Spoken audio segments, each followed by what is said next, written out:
Kwanza niseme tu kwamba leo programu ya shamra za kusherehekea mapinduzi matukufu ya tarehe 12 Januari mwaka 1964 kutimiza miaka 62 yameanza rasmi. Leo tarehe 22 mwezi wa 12 tumeanza sherehe zetu hizi kwa usafi wa mazingira katika maeneo mbalimbali ndani ya visiwa vyetu Unguja na Pemba. Sasa kwa bahati nzuri mimi nimebahatika kuwepo hapa katika soko la Chuini, na kama tunavyoona wananchi mbalimbali, vijana, wazee, wote tunashughulika kwa pamoja kuweka usafi wa mazingira katika soko letu hili, ikiwa ni sehemu ya shamra hizo za mapinduzi matukufu. Sasa katika usafi huu ambao tunauona, kwanza nimshukuru sana Mheshimiwa Rais wetu Dr. Hussein Ali Mwinyi kwa kuweka miundombinu mizuri, soko zuri, soko la kisasa, lakini pia kuna stand hapa, barabara zilizoingia ndani ya soko nzuri, kuna barabara inayopita kule nyuma, pamoja na msingi wa maji unaendelea kujengwa. Hali ni nzuri ya soko, lakini kinachohitajika hivi sasa ni usafi. Sasa nikisema usafi ni kwamba usafi unahitajika wa kila siku, na wananchi lazima tuhamasike kuhakikisha kwamba mazingira tunayokaa, tunayofanyia biashara yanakuwa safi. Hilo jambo muhimu sana, kwa sababu usafi mbali ya kuweka haiba nzuri, lakini pia usafi ni afya. Haiba nzuri inapatikana, na ukiwa pahala penye mazingira mazuri hata hupati stress katika maisha yako. Ni swala la afya pia, huina stress. Lakini pia ukiwa kwenye mahala pazuri, hapana wadudu, hapana vimelea vya maradhi, kwa hivyo pia afya yako inaimarika. Hapa leo tulipofanya kazi hii tumekuta pia kuna nyoka ambayo ni hatari kwa wanaotumia soko hili pia. Lakini pia taka nyingi zimetupwa ovyo ovyo, chupa zimetupwa, matambaa yako humu ndani, ambao kwa kweli si jambo jema sana, hasa ukizingatia kwamba serikali yetu imetumia fedha nyingi sana kuweka miundombinu hii. Sasa mimi wito wangu kwa wananchi, watumiaji wa soko, na wote sisi wananchi, tuhakikishe kwamba hili tukio tunalofanya hapa lisiwe na la kila mwaka, lakini liwe la kila siku. Kila siku, kila mtu anapofanyia biashara yake hakikishe kwamba usafi unakuwa ndani ya damu yake. Anahakikisha muda wote usafi wa mazingira unawekwa, majani yanayoota yanakatwa, taka hazitupwi ovyo.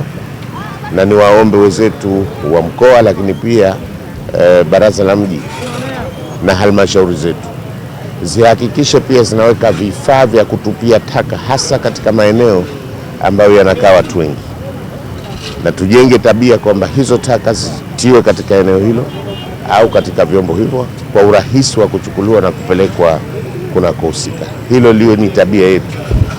Lakini la pili ninaloliomba, na hasa hili nalielekeza kwa mkoa unaweza ukafikiria, na si mkoa huu, mikoa yote inaweza ikafikiria kutenga siku maalum ndani ya mwezi, ambayo siku hiyo itatumika ni siku ya kuweka usafi wa mazingira.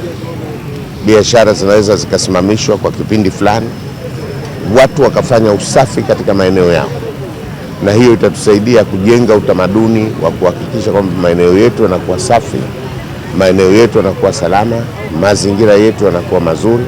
Lakini pia hiyo itasaidia sana kuimarisha miundombinu tuliyoijenga, kuliko kuiachia tu, baada muda mdogo itachakaa, itaonekana kama hatukufanya kitu, wakati fedha nyingi sana za serikali zimetumika. Huo ndio wito wangu. Wananchi tuhamasike, sio kwa siku hii tu ya sherehe za mapinduzi, lakini tuhamasike kwa kila siku kutunza mazingira katika maeneo yetu, iwe majumbani kwetu, iwe katika maeneo tunayofanyia biashara, iwe katika maeneo ya masoko, iwe maeneo ya tunayofanyia kazi maofisini mwetu. Usafi ni kitu muhimu. Tupo katika shamra za miaka 62 ya mapinduzi ya Zanzibar, tumeanza na ratiba ya usafi kwa sababu usafi ni afya na afya ni moja katika malengo ya mapinduzi. Kwa hivyo tuko hapa katika soko la Chuini kuhakikisha kwamba sherehe zetu za mapinduzi tunazokwenda nazo tunaanza na kitu cha usafi, ambapo usafi huu ndio ambao utakaoweza kuwavutia wafanyabiashara, kuwavutia watalii na hatimaye wananchi kuwa na afya bora na kuweza kufanya kazi zao ili kuweza kujiletea maendeleo katika nchi yao. Wito, usafi ni kwa kila mtu. Ni usafi ni wa kila ambaye mwananchi ambaye anahusika na mazingira yote ya Zanzibar. Kwa hivyo tunaomba wananchi wote wahakikishe kwamba swala la usafi linakuwa ni swala muhimu na ni lazima. Sio la manispaa wala sio la wilaya wala sio la mkoa wala sio la serikali kuu. Kila mwananchi anastahiki kuweza kuweka mazingira yake safi na kuhakikisha kwamba mazingira yote yanakuwa ya kupendeza ili kwa ajili ya kuweza kujiletea faida yeye mwenyewe. Lakini katika siku ya leo tumeiandaa kuwa ni siku ya usafi wa kitaifa nchi nzima ikiwa imegawanyika kiwilaya. Baraza la Manispaa kwa kushirikiana na ofisi ya mkuu wa wilaya, ofisi ya mkuu wa mkoa, tumekusanyika hapa kwa lengo la kuiweka Zanzibar safi, ikiwa ni sehemu ya malengo ya muasisi wa mapinduzi haya Mzee Abedi Amani Karume. Marehemu Mzee Abedi Amani Karume alikuwa na ndoto ya kuifanya Zanzibar iwe kama Ulaya katika maeneo yote, katika maeneo ya majengo, na ndio maana tokea miaka hiyo aliweza kujenga majengo ya kisasa kabisa ambayo mpaka hii leo yanaendana na hadhi ya mji wetu, ingawa yamejengwa tokea miaka ya 70 lakini pia kwenye suala la usafi. Kwa hivyo kwa kumunga mkono kwenye eneo hilo, leo wananchi wote tumekusanyika hapa kuhakikisha Zanzibar yetu inakuwa safi. Lakini mimi nitoe wito, suala la usafi ni suala endelevu linalotakiwa kufanywa kila siku katika maisha yetu. Wananchi wasisubiri kufanya shughuli za usafi katika sherehe kama hizi. Hii inatakiwa iwe ni tabia, iwe ni hulka, lakini pia uwe ni muendelezo wa kila siku kwa wananchi wetu kuhakikisha kwamba mazingira yetu tunayaweka safi. Tufahamu kwamba Zanzibar chafu inaweza kupelekea kuwapoteza hata watalii. Lakini Zanzibar chafu itapelekea maradhi ambayo yanaweza yakaigharimu serikali fedha nyingi kwa ajili ya kutibu, badala ya fedha hizo kupelekwa katika maeneo mengine ya maendeleo. Kwa hivyo Baraza la Manispaa linawasihi sana wananchi, tuanze kujenga utaratibu wa kuyatunza mazingira yetu bila kushurutishwa. Tunazo sheria nyingi za kusimamia mazingira, ikiwa ni sheria za adhabu za papo kwa papo, lakini sisi huwa hatupendelei sana kuanza kuzitumia sheria wakati suala la kuliweka usafi eneo lako ni suala lililozungumzwa hata na vitabu vyetu vya dini.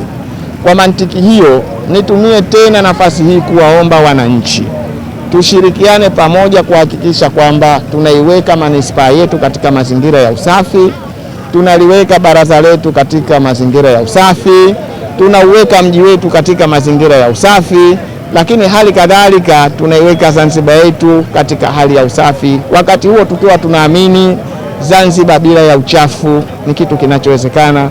Hongera miaka 62 ya mapinduzi ya Zanzibar.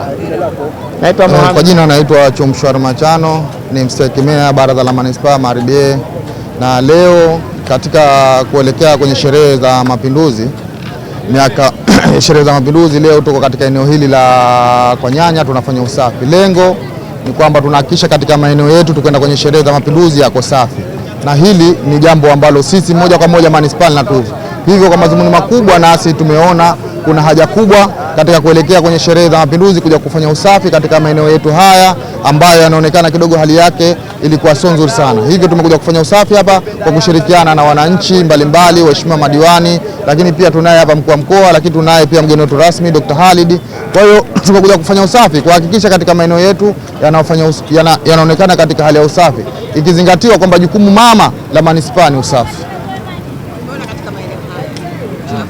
Kwanza nikiri hilo kwamba ni changamoto ambayo tunayo, na hususan ni kwa wananchi wengi wa maeneo haya, kwa sababu hapa kuna wafanyabiashara lakini pia kuna kituo cha daladala. Kwa hiyo mkusanyiko ule wa watu ndio unasababisha kuonekana, lakini sisi mikakati yetu tulioiweka katika kusafisha maeneo. Kwanza tunafanya kila siku tunafanya usafi, ingawa tunapofanya usafi mchana, jioni, asubuhi, ukija uchafu bado upo, tunasafisha tena. Kwa mikakati yetu sisi ni kuwapa elimu wananchi ambao hususan wanatumia vituo hivi vya daladala, lakini wanatumia soko letu pale, kuwapa elimu jinsi gani ya uhifadhi wa taka na jinsi gani tunatakiwa kushirikiana nao katika hali hii ya usafi, kwa sababu usafi si wa manispaa peke yake, kila mtu anahusika katika swala la usafi.